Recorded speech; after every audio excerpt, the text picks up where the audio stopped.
Welcome to Paddling Adventures Radio. I'm Sean Rowley, and with me is Derek Spesh. Hello. What's happening, Derek? Not much, man. Not much. I'm waiting for the snow to come. I'm waiting patiently. You still got another half month left. I need to get...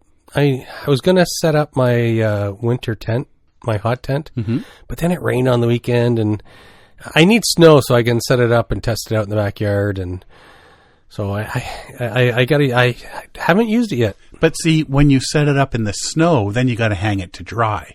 Yeah. So you want to That's why I didn't want to do it in the rain. Yeah. So I need to see if all four of us will fit in it. I don't think we will. It's too small. Well, then one of the kids has to sleep outside. Exactly. Find yourself a good tree to sleep under, because you're not in here tonight. I'll pile snow on you to keep you warm. Yeah. See? Awesome. Yeah, no, we got to set ours up and just give it a good looky-loo. And to make sure that it's functional. And Yeah.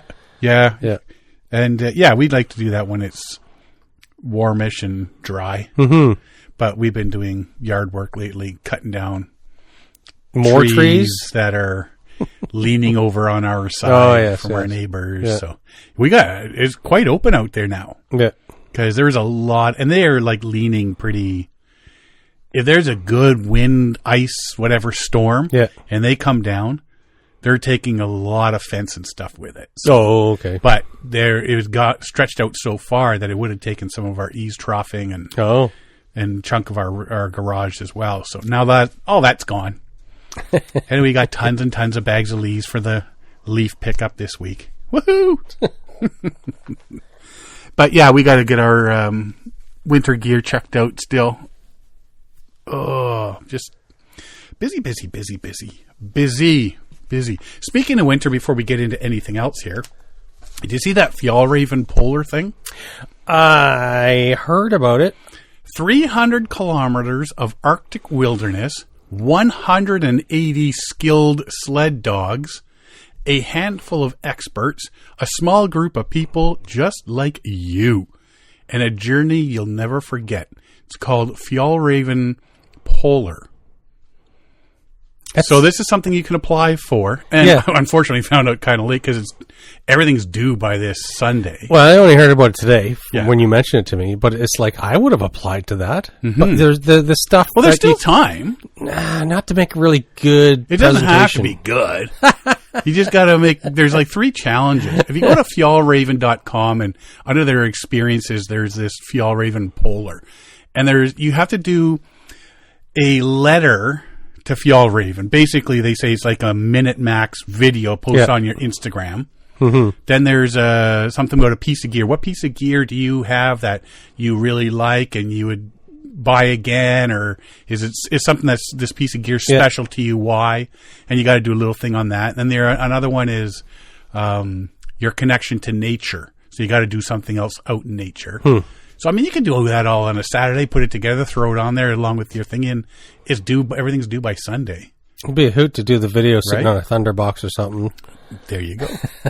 So you do that, and by December 9th, they select the people that are going, and they take care of your travel, your gear, your planning, everything. Yeah. You set out for... You don't even need experience. No. They teach you everything. So that part of it is... So I'm a little confused about their business model. So they must be chalking it up to advertising. I would think so. And I'm not concerned about that. In April 2025, Fjallraven Polar once again will bring together 20 people from across the globe for a 300-kilometer dog sledding expedition across Arctic Scandinavia. Fjallraven is inviting anyone curious enough to apply for a place on the team. If you're in a spot, you'll learn to drive your own dog sled through vast frozen landscapes, experiencing a world completely different from your own. You'll also learn essential survival skills and adapt to life in the Arctic, where temperatures can drop to minus 35. Oh, whoop-de-doo. We believe anyone can become an Arctic explorer. This once-in-a-lifetime adventure proves it. That's amazing. Right? I wish I'd known about it sooner. And basically, you're traveling across Sweden. Yeah.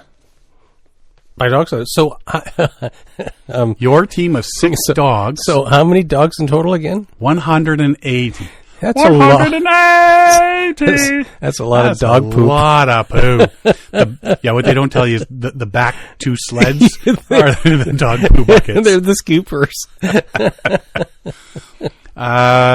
You'll meet your team of 6 dogs whom you look after and work with for the duration of the journey. That's amazing.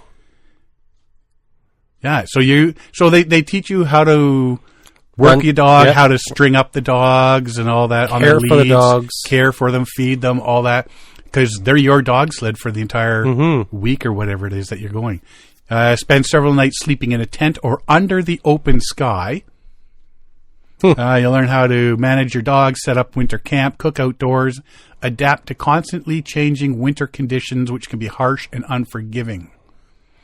And you'll have the support from experienced Fjallraven team of professional mushers who will provide guidance. But you'll do most of the work yourself.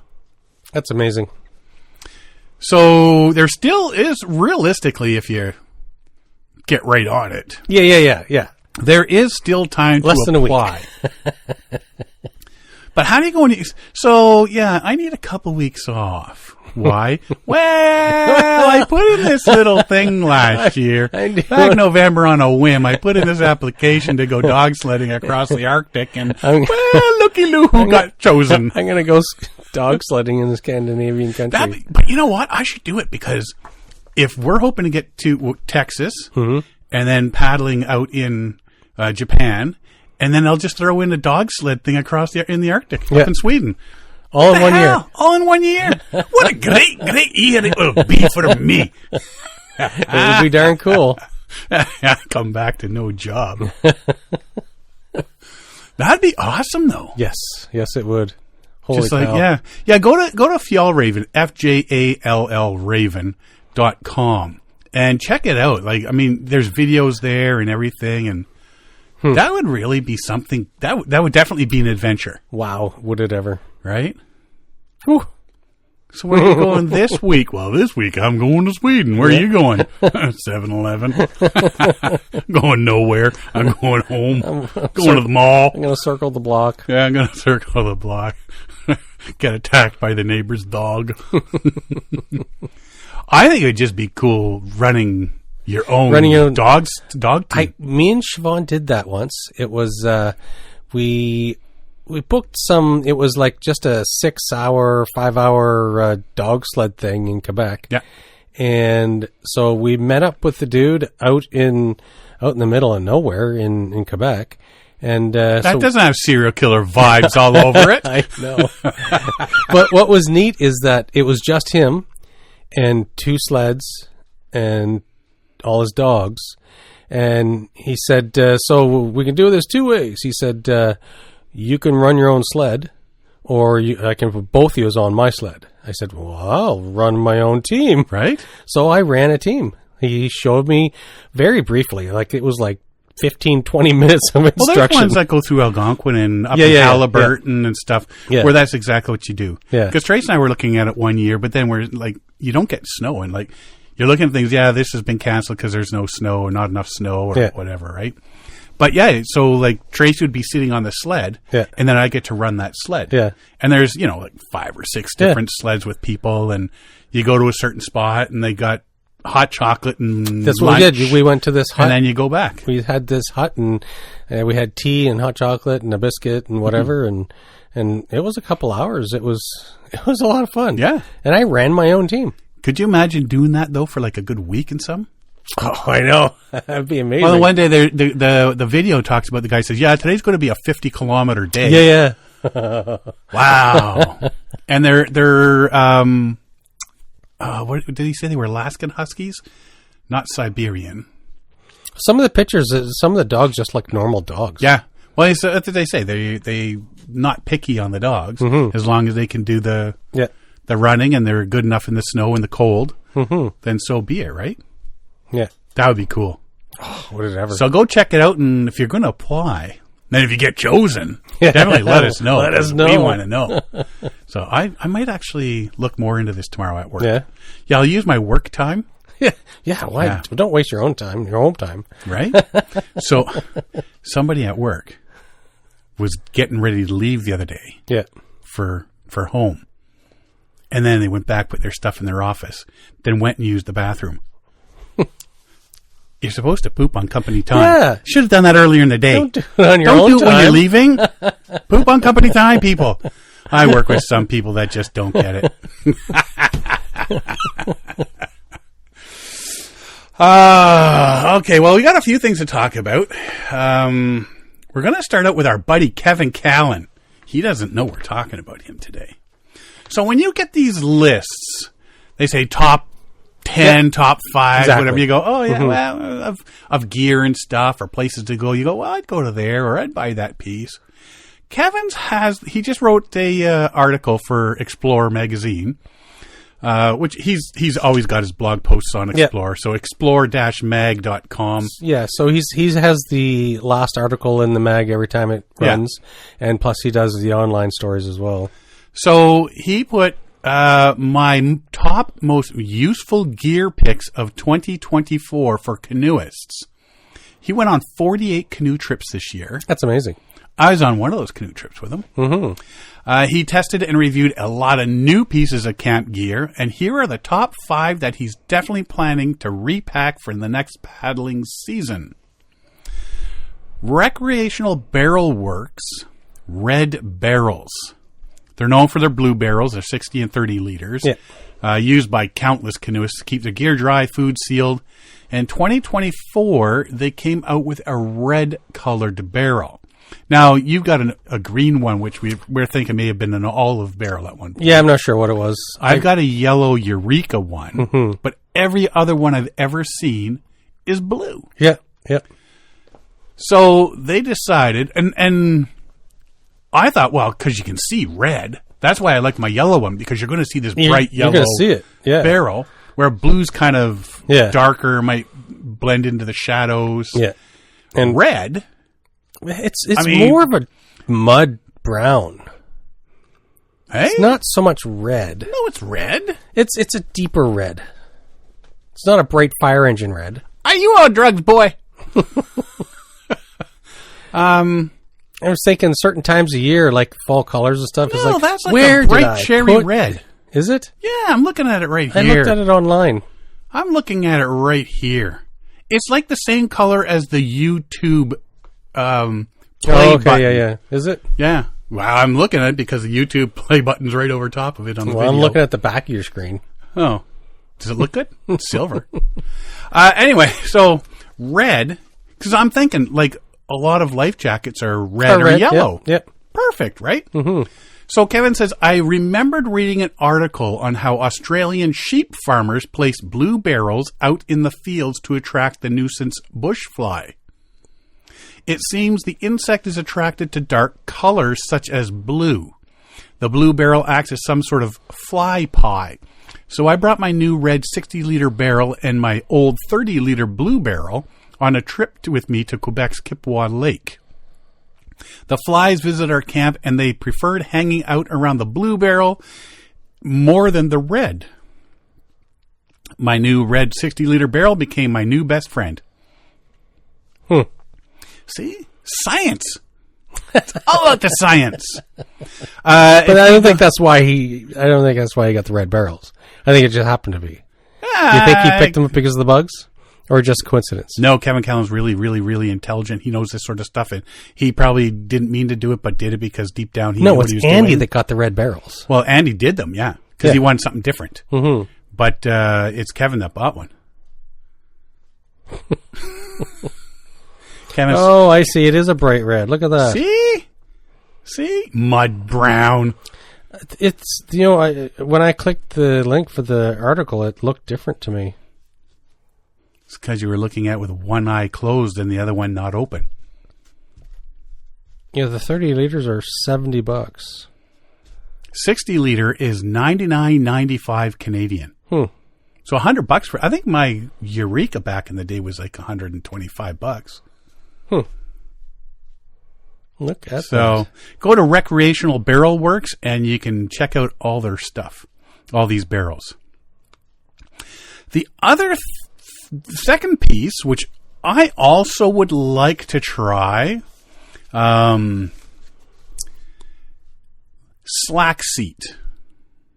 Now, when we put slack seat into Amazon, before clicking on the link and going to the actual thing, you got yoga pants, and I got this robotic thing that straps to your legs and butt, and it's a seat, chair pants, that you can click down and it's an automatic chair. Wait a sec. You're wearing a chair everywhere. So slack seat is neither of those. If you were with that chair pants in a pair of yoga pants, would that be a double slack seat? Yeah, exactly. Inventor and canoeist Cole Bennett asked Kevin to try out his latest product, the slack seat. It's a kneeling thwart alternative for solo canoeists. When you paddle a solo canoe, your best option is to kneel in the center of the boat, keeping low to the water and at the proper pivot point. You're more stable there and more in control of the canoe. The problem is your knees really start to hurt, your legs go numb, your ankles get crushed. And how? Traditionally, he's used a square box, camera box, and stuffed a dry bag or even an enlarged Nerf football to help relieve the pressure off my lower body. All work, but none of them portage well. Yes. Cole claims the slack seat works like a hammock for the high knee. And it does. When you sit on it, your legs tuck nicely underneath with no pressure placed on them. It's also adjustable, allowing you to alter the height and lean more to one side, which is the proper way to solo paddle a canoe. Big bonus is that it stays strapped to your canoe, so no issues with the portages, and there's no need to permanently attach a center seat. So this thing's basically like a little, I'd say a half hammock. Yes. Right? Yeah. So you got two straps that go up on the gunnels. Yeah. And then there's half a thick, wide canvas piece of canvas that you sit your butt on. And then there's an adjustment toggle. Yeah. That you can tighten it so you can get higher, lower, that sort of deal. See, right now what I do is I'm back farther, so I rest my butt on the edge of my, well, because I do it backwards, right? I'm sitting in the bow seat. Yeah. So have my butt resting on the edge of that. Mm-hmm. But my big thing with that is, with my flippers stuck underneath there, if I were to ever flip, you'd be trapped. I might. Yeah. Mm-hmm. I've never done it, knock on wood. Yeah. And that's always been my thing. With this thing here, so in the videos you watch on the Slack Seat website, he's got he's right up against the yoke. Yeah. I'm never that close. Because my thing watching that is, well, you got your knees coming up under the yoke, and then you got that seat now. Yes. It's even tighter. Right? So depending on what I wear on my feet, so shoulder season, like when I went out with the boys recently, I had rubber boots on because it was raining. And so if I have just water shoes or water slippers on, I will kneel in the center of the canoe, and so I'll prop up a small day pack or something under my butt so that I'm off my ankles. But and I'll just tilt it over, and it's easier and more efficient to paddle. But with the big clod hoppers on that I had the other weekend, it was I had to sit on the seat because I have these giant rubber boots. And they don't bend. They don't bend at all. No. Yeah. No. So when you're trying to put your feet flat backwards sort of thing, that's not happening. So this thing would be neat because it would help elevate you in the center of the canoe. It's a really good idea. I like it. Yeah. I would really like to get one. Unfortunately, it's that price point. It's a little pricey. $140 plus $20 delivery. And then there'd be taxes on top. And taxes. And I didn't go to see the final price because the first step is put in your email address, and it's like, I don't want them to have my email address. Because I got you now. Yeah, exactly. I think this is a really cool thing. I think he's going to sell a lot of these. Like I say, with me, it's just, I'll keep going the way I am. Yeah. It's very tempting. I'd spend $100 on it. Yeah. 140 in my opinion, but $140 is a bit too. Well, it ends up being almost $200 with taxes and shipping. Yeah. So it's going to be about $200. Yeah, I'll just keep going the way I'm going. But what I liked about it is not just the solo aspect, but when we go camping with the kids, we always have to rent a 3-man canoe. 3-seater, yeah. And so this here is a way to have a 2-seater, and you can have a portable seat that goes in the middle for the kids. Right? Well, one kid anyway. Yes, one kid. So on a 3-seater canoe, they sit side by side, but you couldn't put 2 kids on this seat. See, you needed to have one less kid, because now one kid's got to stand, and the other kid, and that same kid has to sleep outside in the winter. So, which of your kids do you hate? We have threatened them with, if you guys don't stop bickering, I'm going to drag you behind the canoe. Oh, the glory days. Then they don't need a seat. The glory days. Remember Dad used to drag us behind the canoe? Oh, them were the days. But it is a neat tool. It really is. I saw that and I'm thinking, hey, that is really like I was cool. ready to go buy one immediately. Yeah. And then I saw how much it was going to cost, and it's like, I don't know. Well, I mean, they're new too, so maybe in a couple of years, once he gets things going, the price might come down some too, right? So prices never come down. Definitely keep our eyeballs on it. So the red barrel I'd definitely get if I needed a new barrel. Yeah. The slack seat I would definitely get. Third piece is the portage pal. I've seen this around for a couple of years now, and I think I'm going to pick one of these up for when Tracy and I go on our canoe trips. So I've seen people, I've done it myself, where I've made something like this myself. Mm-hmm.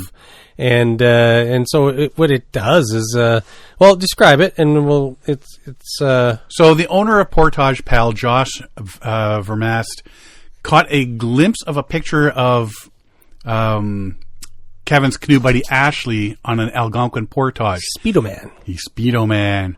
He had several fishing rods tangled up in one hand and extra paddles tucked and grasped loosely in the other. Common scene for any paddler. I've done it many times myself. Yep. Josh immediately mailed me his new product to help poor Ashley out on the next trip. And it did.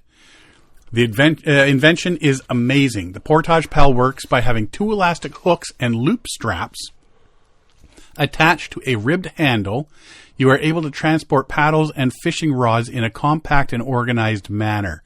So basically it's 2 Velcro strips and a handle. And you wrap the Velcro strips around your paddles. And then it's like, and then you just carry them with the hand. It's like having a long suitcase. Yes. Except, your paddles are sticking out, and you can throw your fishing rod in there as well. And it's just this bundle with a handle. Mm-hmm. $30. That's perfect. Yeah, and I now strap everything into the canoe for portages, so the canoe, the paddles and everything are strapped in, and the fishing rods are strapped in, just because I've broken too many fishing rods on portages, and it's like, so I leave them in the canoe. But this here would be handy because you could strap everything together, and Bob's your uncle, because invariably on one of the trips your hands are free. Yeah. So you can just carry the paddles, and it would make the portage in the canoe lighter because you don't have, 2 fishing rods and 3 paddles all strapped in there. And that's my big thing is, and if you're strapping your paddles in, if you got a whole bunch of portages in a row, like small lakes, small portage, small lake, you're in, out, in, out, in. Yeah. Putting those in and strapping them into the canoe constantly, that becomes tiring. So something like this is, okay, well, just 2 quick straps and everything's together. Yeah. Right?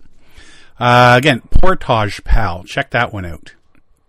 We're going to go over the fourth one because it was in his list. The men's Hyperport H2 sandal. He's got like yellow ones. He called them bumblebee ones. Yeah.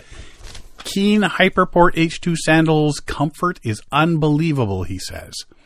They are water repellent with spacious room across the forefoot for your toes to spread out and have a lace lock bungee system as well as an anti-odor control. I'm kind of skeptical when I see stuff like that you're walking through lakes and mud and everything else claiming to be able to keep the odor out. Mm-hmm. Yeah. I'm kind of skeptical when it comes to things like that, but they say it's got an anti-odor control. Yeah, they say, it's got silver or something in it, and It's the arch support, the maximal cushioning, and extra thick midsole that he loves. Plus, the extra traction they provide is incredible. And that's huge when you're on rocks and stuff by the shore. Having that extra traction on the bottom of your footwear. Bonus is they only had bright yellow left to order. Sounds weird, but it's the best color. I'll never lose them around camp. I don't think I've ever lost a pair of shoes around camp. However, we're all getting older. So yeah, I started my paddling career in a pair of sneakers that I don't care if they got wet or dry or anything. Yeah. Then I went into a pair of Keens, and they were the open-sided and everything Keens, so stuff got into them. And then I went to my Solomons, which I've had for a number of years, which finally died this year. They've seen their last trip. But, these Keens, he's been raving about them all summer. Yes, yeah. He's had them. So, men's Hyperport H2 sandals, and I saw them for $140. It's not a bad price. I'm trying to find that article. Which article? The Kevin Callan one. Explore magazine. I know. Just Google Explore Kevin Callan. I just did that. It should be there. There, I found it. See? So I want to see these sandals. Or whatever. The last thing, which again is something I've been looking at for this year. I was looking to get this year, but I never did. But I think we'll definitely get one for next year. Recreational Barrel Works again. The core 2-part canoe pack of the Heritage series. He says, I learned from Recreational Barrel Works that having a rectangular pack stacked on top of another, 52 liters each. And you got to remember the barrels, blue barrels there, are 60. Yeah. So 52 liters each would work perfectly while paddling my solo canoe. One tucked away in the bow and the other stored behind me in the stern. They would balance the canoe out nicely, and I would simply buckle them together for the portages using the tump and modular shoulder straps to handle the load. Because you got these two rectangular packs, and one fits on top of the other, and you can strap the two of them together and then throw them on your back like a backpack. Yeah, like a canoe pack. Yeah. It says, on my solo trips, I would have one pack store my food and kitchen kit, and the other would store the rest of my gear, which is perfect. When they went a far northern canoe trip to Opaskaya Park, he used the same pack system. He used the Core 2 pretty much all season, and I haven't put away in storage yet. I figure the 2 packs unattached would fit superbly on my freight toboggan while winter camping. Double duty, you gotta love that. So the 2 are, you can, like I say, you portage them together as one pack. Yeah. Store them separately in your boat to even out the weight, unless you're heavy packing one of them, as your food and your gear and everything. But so you can put them side by side or at different parts. And then if you do the winter camping, they just store right on your nice perfect size for your toboggan. So there's all your gear right there. You can buy one for $120 Canadian, or you can buy the 2 of them as the 2-part for $255. Yeah. It's a nice system. So again, that's at Recreational Barrel Works. Andy's got a lot of cool stuff there. He does, eh? He's done it well. That's like the map case. Yes. Love the map case. So out of the 5 things that Kevin's talked about, I would definitely get 4 of them. Same. Yeah. There's 4 of them I really like. So explore-mag.com, or just Google Explore Kevin Callan. There you go. I'm sure Kevin loves to be explored. I know he's going to be listening to this too. Thanks for that article, Kevin. Really appreciate it. And there's some pretty good gear there. Yeah, I'm definitely going to get those. I'm going to contact Andy and get that 2-parter. Yeah. And the portage pail. Oh, it's going to be a rich, expensive Christmas. What'd you get for Christmas? Well, I got everything Andy sells on the website. Yeah. Yeah, I'm gonna have to. So what I like about them is the idea that they'll go on your toboggan for winter camping, because I currently don't have a proper, like, there's a lot of these for winter camping for the sleds. They have these multi-pack kit things you can get that go on, and so you can store all your stuff and it straps down to your sled. But it's I've gone to their website, who was it? I can't remember who makes the sleds. Whiskey Jack? Whiskey Jack. So their sled packs are very expensive. Yeah. Like hundreds and hundreds of dollars, and it's like, I don't know if I handmade my sled out of a kid's sled. One of those plastic ones. Yeah, I've got a couple like that. PVC piping and an old World War II army belt. Yes. I just hooked it all up to there with some beaners and crossed them, and it works perfectly. Mine's similar. You just got to not pile it very high. Yes. Because when you go around a corner and they tip over. Yeah. They don't have any kind of nice balancing system. And you say gosh darn it a lot. Right? Yeah. Gosh darn gee willikers. And words like that.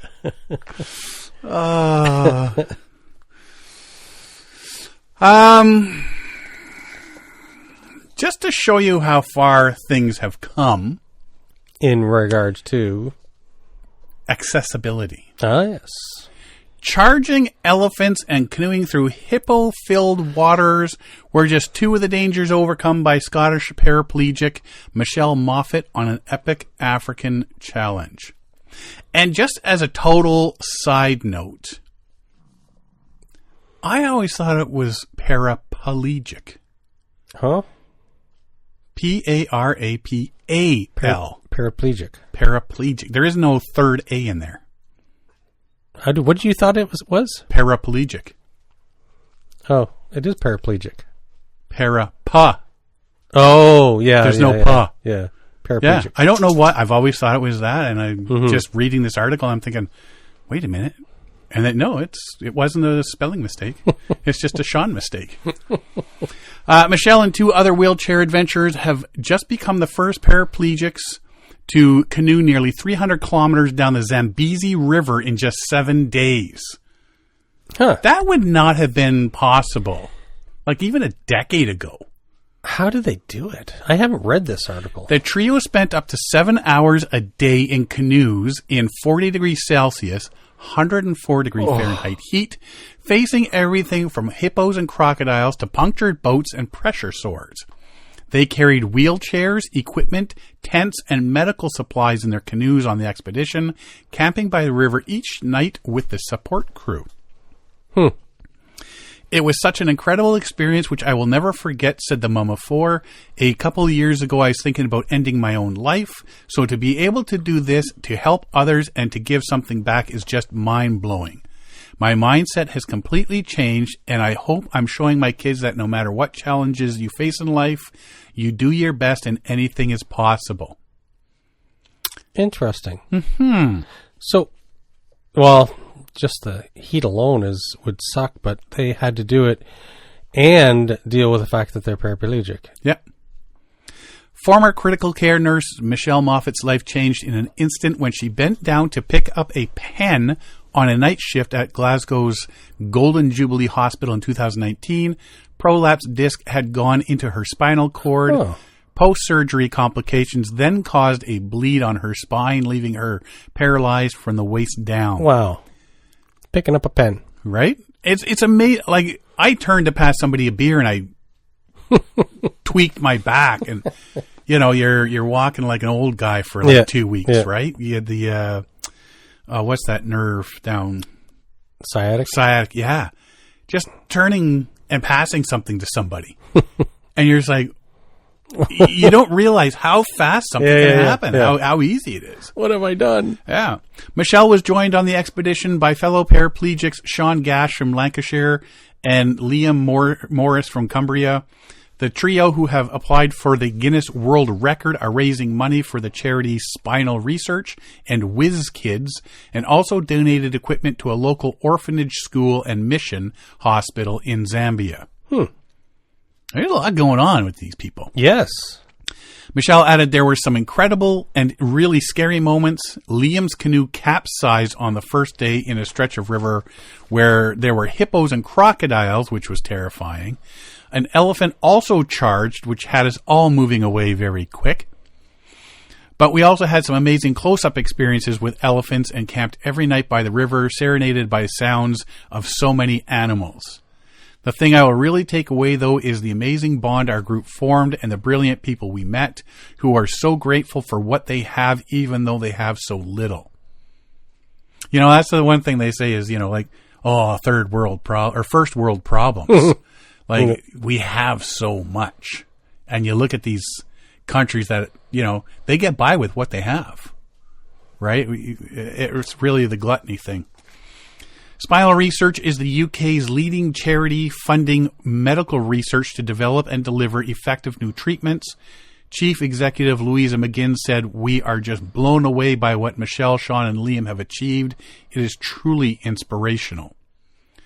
Today, for the first time, we are touching distance of function, restoring treatments for people paralyzed after spinal cord injury, and so every single donation brings our vision of curing paralysis a step closer.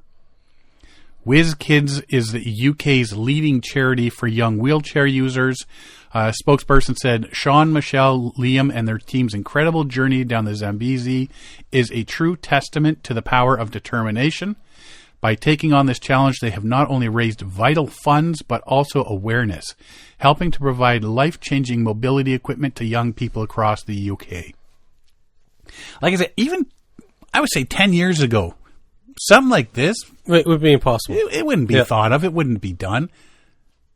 The accessibility in the paddling world over the last decade has come so far. I mean, we look at the docks now, right? Mm-hmm. Where people can go and launch canoes, kayaks, and all that. Special docks. Yeah. The like there's so much. We've talked about the paddles for people that have problems paddling that are connected and and everything. So and it's not just that things are becoming more accessible. People are becoming more aware of what is available to them to get out there. Mm-hmm. Like a lot of people are realizing that their limitations aren't as limiting as we used to think. Yeah. Yeah. So something like this, you see something like this, that's pretty cool. It's inspiring. And it's got to be such a boost to them to be able to go out and do something thinking, like I say, she thought, like a couple of years ago, she was looking at ending her own life. Yeah, exactly. And now she's been down the Zambezi River in a canoe doing this grand adventure. She's inspiring others to... Yeah. Look beyond your walls. Yeah, right? Exactly. You're more than just a wheelchair sort of thing. I'm looking at the pictures now. It's interesting looking canoes they're in. Yeah. Well, and they had to carry extra gear too, right? Yeah. Like, I mean, and they got their wheelchairs in there and everything. That's a lot of... I hope there was no portaging. Because that would have been horrible. Yeah, these canoes do not look like... Oh, good on them. Good on them. That's impressive. That's amazing. It inspiring. is. It's very inspiring. It really is. So let's go on to another inspiring thing. This one's a bit sciencey. Okay. I haven't pre-read these articles for tonight's environmental episode. friendly. I got very lazy. You've just been a lazy boy today. Yes. Speaking of lazy, Athena's behind you having naps. Oh, you woke her up. You woke her up. Yeah, you hear you the said tail her name. now. Yeah. Most polyester products live a single glorious life as a moisture-wicking shirt, hard-wearing day pack, butt-flattering leggings before likely making their way to the garbage. There is some recycled polyester, but according to the non-profit Textile Exchange, 98% of it is produced in the world last year did not come from discarded clothes. Former Under Armour CEO Patrick Frisk said he realized this reality was not sustainable when he was trying to increase the amount of recycled material in clothes across the brand's product line. It was a race to be as recycled as possible without fully understanding the impact of where this whole thing was going, he says. Collecting bottles to produce more polyester fabric was not sustainable in the long term. I was pretty naive.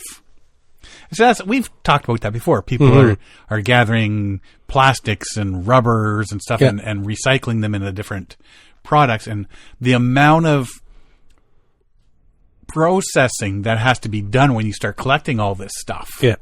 When you're looking at bottles, like these plastic bottles, that's a lot of processing. Yeah. So yeah, definitely not sustainable in long term. Frisk is now CEO of Reju, a textile regeneration company owned by French engineering company Technip Industries. October 3rd of this year, Reju announced the opening of its first factory in Frankfurt, Germany, where it plans to produce branded recycled polyester from textile waste that would otherwise be buried, burnt, or dumped. Huh. And we've seen pictures of these textile manufacturers who just, it's all garbage. They're just dumping it and dumping it and dumping it. At the end of last month, Reju announced a 3-way partnership between itself, non-profit thrift store chain Goodwill, and waste management company WM that will funnel discarded polyester textiles to a future Reju factory based in the U.S. And it's going to be in the U.S. WM, is that not... Waste management? Is that waste... I keep thinking Miller Waste, which is a local one for us.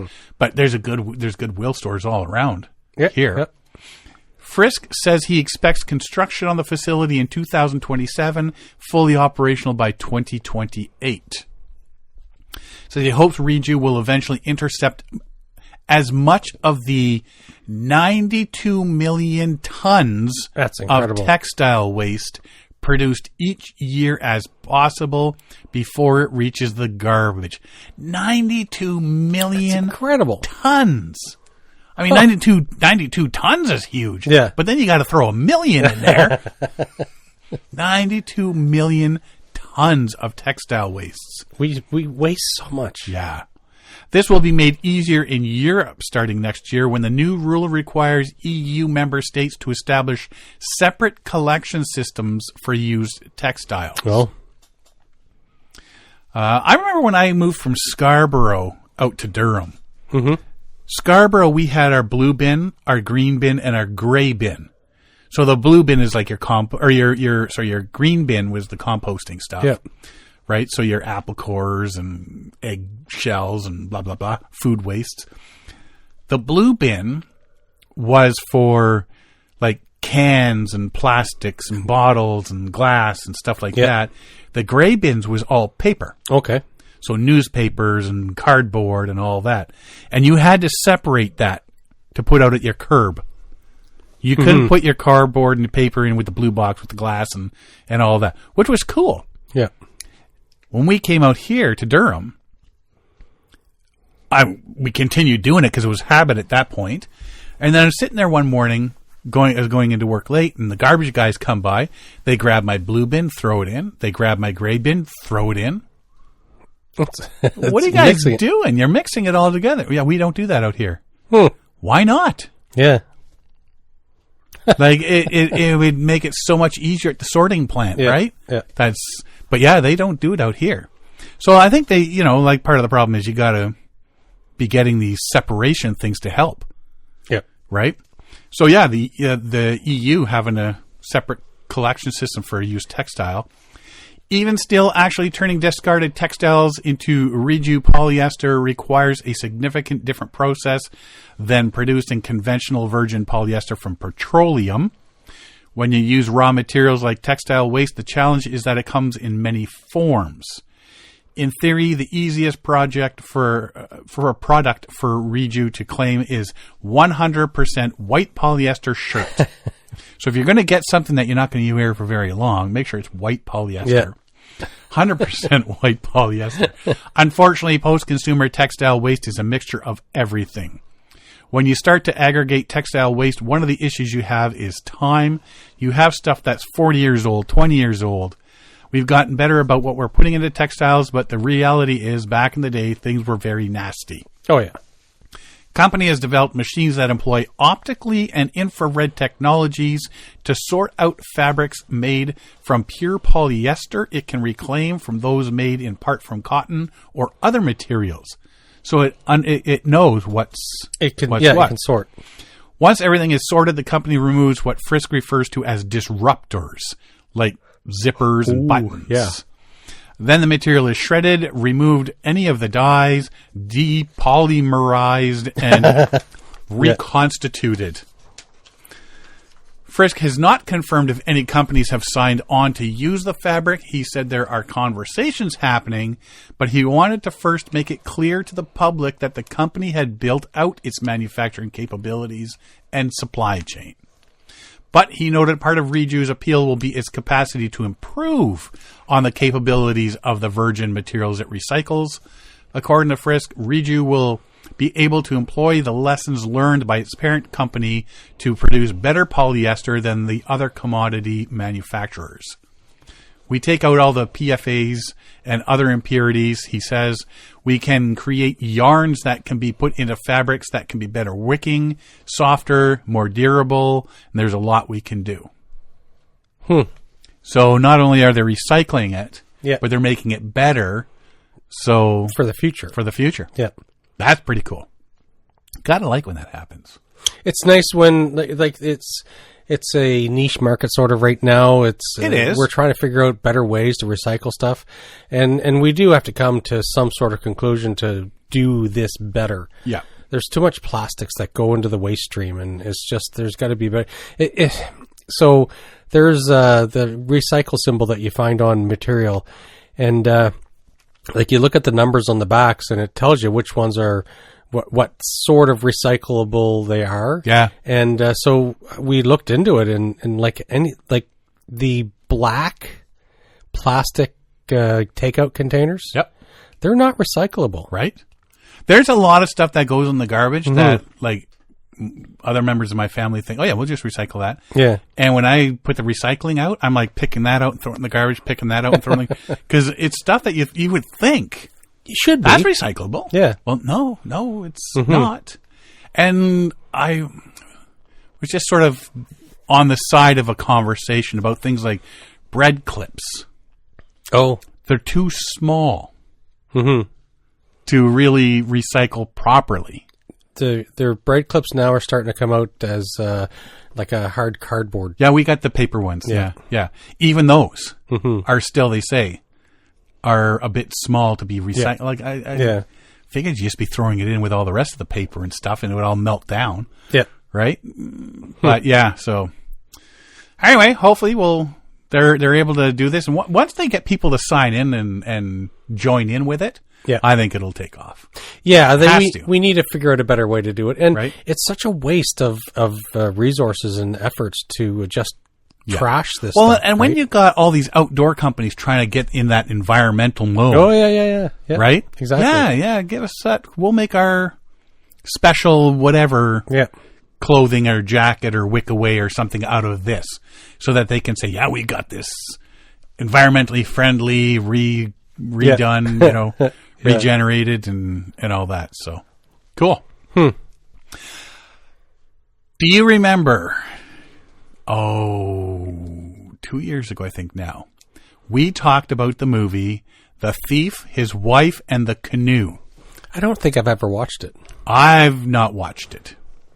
A film about canoe man John Darwin faked his own death and tried to start a new life with a false identity. Well, apparently he did end up starting a new life after every, and he has a new wife down in Thailand or something like that. So there was a whole thing. He faked his death and then was actually, the kids thought he was dead and everything, and he was living at home with his wife. Everybody, he just stayed hidden. Yeah. It's like, okie dokie. Collected the life insurance and paid off the mortgage. And And then he ended up moving down to an island or something like that. No, sorry, that's what it was. He moved down there, and then he came home to visit, but no one knew he was coming to visit. Yeah. And he was staying quietly with his wife, and then I guess everybody found out. Anyway. Somebody found inspiration in this story. Somebody found, sounds like. On August 12th, a father of 3 from Wisconsin disappeared what was thought to have drowned while kayaking. Now authorities believe he staged a kayaking accident and fled to Europe. I remember hearing about this father of 3. Missing? They were doing this missing kayaking, flipped over, and they haven't found him and all that sort of stuff, right?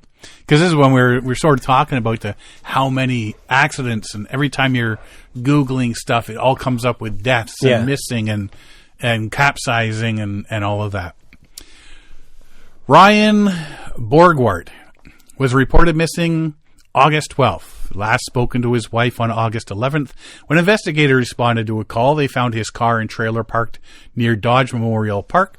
Ryan's last known location was Green Lake.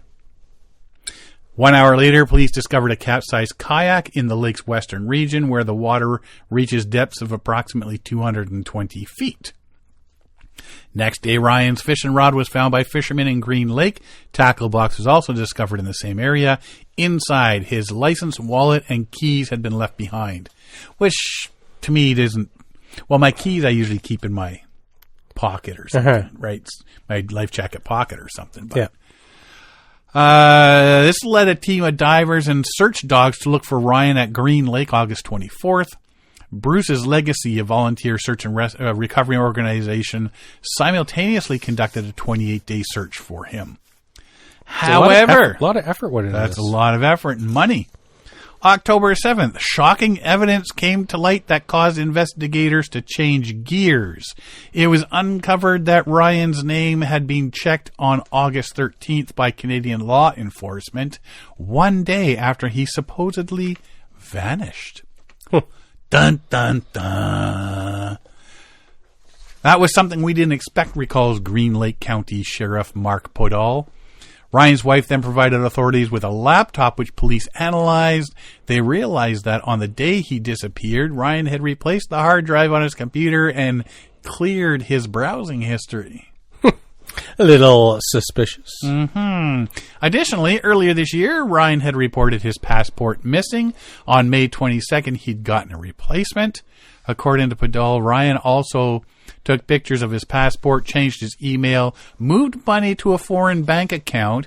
He was reportedly communicating with a woman from Uzbekistan leading up to his disappearance. In January, Ryan took out a life insurance policy valued at $375,000 and bought airline cards. All of this new evidence has pushed investigators to suspect Ryan is actually alive and someplace in Europe, maybe Uzbekistan, not in Wisconsin's Green Lake. The sheriff thanked Ryan's family, especially his wife, for their assistance, calling her one strong lady during a recent news conference. Whenever we called on her, she always responded and gave us everything she could. I cannot imagine what she's going through and what they're going through. Ryan had 3 children who, up until this month, believed their father had drowned while kayaking. Following a 54-day search, his kids were informed that he hadn't died. The Sheriff Mark Podol issued a message to Ryan on Friday, November 8th, urging him to reach out. Ryan, if you're viewing this, I plead you to contact us or contact your family. We understand things can happen, but there's a family that wants their daddy back. He could have done a better job of covering his tracks. You think? You think? Like the hard drive thing is a glaring omission. Like they scanned his passport as he crossed the border into Canada. How did he not think that would... I know. Like, it's going to be recorded. Right? Everything gets recorded these days. And so this was just last August, recently. And so he... Oh, it was this year. Yeah. But it's on the outside, though. On the outside looking in, it's like, oh, yeah, it looks like he capsized. His kayak is there. His fishing gear is there. And if they didn't go any farther... Yeah, if they hadn't tied the bits together and realized that his passport was scanned at the border. Interesting. Yeah, he could have done better. Yeah, this was just 3 months ago he crossed into Canada. Yeah.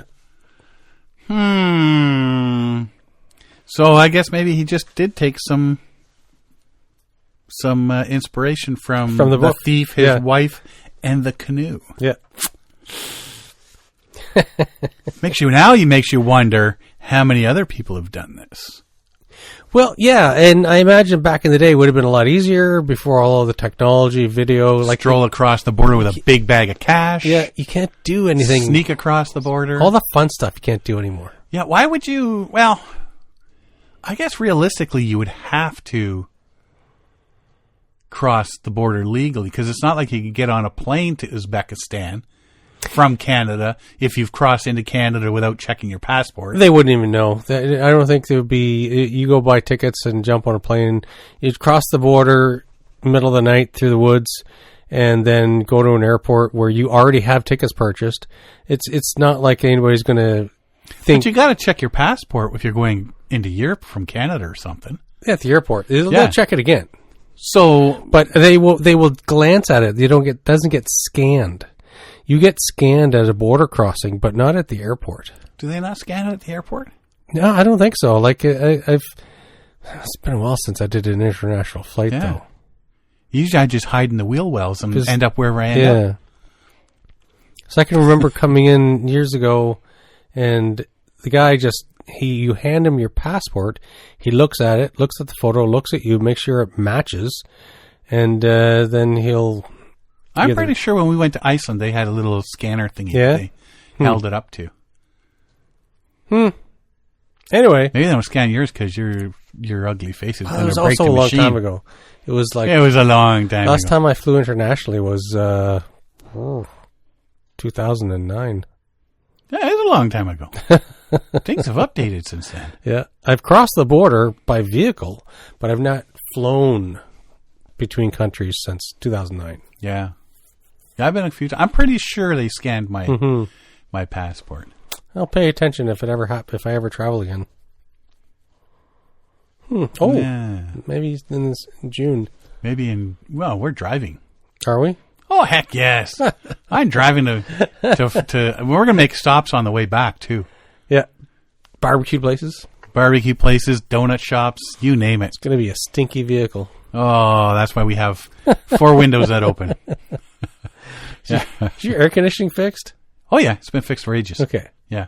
Texas is hot. Not when you drive really, really fast with the windows open. People are wondering, what are they talking about? Because we haven't said a thing about this. Yeah, because nothing's really never been mentioned. Nothing's been 100%ed either. No, and I'm still not convinced it's going to happen. I am. With or without you. Dun, dun, dun. If you're that scared, you can come as a support guy. I could do that. Texas is hot. Oh, I was watching South Africa. So I was watching videos of somebody catching garfish. They're like little alligators. We can get those up here. We get the gar pike. Not like down there. Holy cow. This thing he lifted the garfish and it jumped with the hook in its mouth and it ended up clamping onto his rib cage. It's like, Now you got something to tell the grandkids. There was this time we was racing. I got the fish and the fish bit me. That'll learn you. It's the gators you got to be wearing. 2 ribs. The gators and the stingrays. Yes. Oh. Anyway. Yes. Let's talk about Peter Frank. So Peter Frank, we had him on episode 445. Yes. He's doing the Great Loop. He's paddling it. He's making some good distance. He is. He's down in Annapolis, Maryland right now. Slow but steady. It's been a few windy and cold. Yeah. So he's had some delays, like windbound days and stuff. But he's still chugging along, which is really cool to hear. And he should be able to make it far enough south by winter that he's probably not going to be stopped. Yeah. That's what we're thinking. Because that was our big thing was, is he going to make it far enough on time? Yeah. And he is, right? He's doing the intercoastal right now. Lately, he's been in a couple magazine articles and a bunch of other media. And it looks like he's having a great time. He's meeting a lot of great people. Everybody he's meeting. I've seen a lot of articles about him popping up. Yep. Here and there and everywhere. Yeah, and if you go to Peter's Voyage on Facebook, you're seeing all the photos and stuff. And Yeah. like he's stopping at I think it was a yacht club or something like that, and they're hey, come on, we got a place for you to stay. You need some food and stuff like that. We'll take you around because you're not getting out on the water because the winds and waves. So you might as well spend a couple days here, and we'll look after you. And he's meeting a lot of people, but everybody that does something like this, we've heard the 99.9%. There's a lot of generosity out there. A lot of it. Go to whereispeterfrank.com. That's his website. I believe there's links to his social media. As well. Yeah, you go to his website and there's links to Instagram and Facebook and all kinds of stuff. So he's having a great time. Mm-hmm. Kind of jealous. Living vicariously through him. He's been paddling since June. Right? June, July, August, September, October. Yeah, this is the 6th month. Yeah, that he's been paddling. Oy vey. That's awesome. And you can support him by buying him a meal. And so on his website, it's there's some people go, hey, buy us a beer, and you're not really buying them a beer, but you're giving them a token amount for the value of a beer. Mm-hmm. And if enough people support with that $5, and he's doing buy me a chicken. Yeah. So it's basically one of those chickens that you buy at the grocery store, and the little. We eat so many of those. Yeah, we do too. But yeah, so it's like $8.75 or whatever, the something standard price at Costco's across the U.S. And so buy him a chicken, and it'll support his journey. Right? Yeah. So you're buying him, helping along, buying some food and stuff like that. And I did notice that because he's still wearing his pirate type gear, right? He is. But now he's got a fuzzy hat on now to keep his head warm. Yeah. He's got a puffy jacket on to keep himself warm. I mean, you gotta. Yeah.